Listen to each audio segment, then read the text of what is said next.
The phrase "you're always late" is a common one in situations where someone is habitually tardy. This context can unconsciously prompt a person to find excuses for their lateness. Our goal should be to guide the person to come to the realization themselves, rather than making accusations. One way to do this is to express your concern and ask for their input on how to solve the issue. For example, instead of saying "this is the third time you've been late this week, we won't be able to finish the report on time," you could say, "How do you suggest we address your lateness so that we can meet our deadlines?" Accusations can create feelings of resistance, and this approach can be used in all situations, whether it be at home, work, or with friends.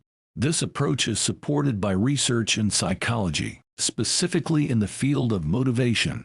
According to self-determination theory, people are more likely to engage in a behavior when they feel a sense of autonomy or control over their actions.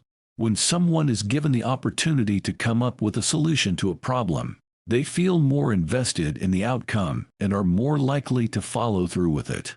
Additionally, this approach allows the person to take ownership of their behavior, which can be more effective in bringing about change than external pressure. For example, a manager might observe that one of their employees is consistently late to work. Instead of making accusations or giving ultimatums, the manager could express their concern and ask the employee for their perspective on the issue.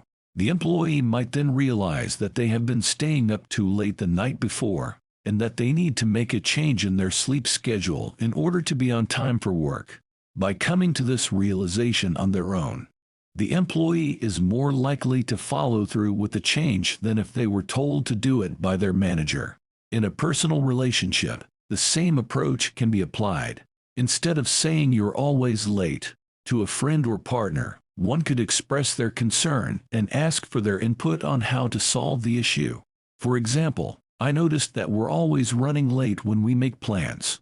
How do you think we can make sure we're on time in the future?" By having this conversation, the friend or partner might realize that they have been underestimating the time it takes to get ready, and that they need to start preparing earlier.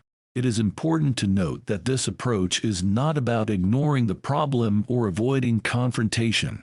It is about addressing the issue in a way that is respectful and non-confrontational, and that allows the other person to feel heard and understood.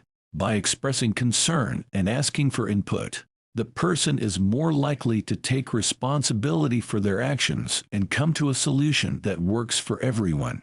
In conclusion, the phrase "you're always late" can be a common one in situations where someone is habitually tardy. However, this context can unconsciously prompt a person to find excuses for their lateness. Instead of making accusations, our goal should be to guide the person to come to the realization themselves. By expressing concern and asking for their input on how to solve the issue, the person is more likely to take responsibility for their actions and come to a solution that works for everyone. This approach is supported by research in psychology and can be used in all situations, whether it be at home, work, or with friends.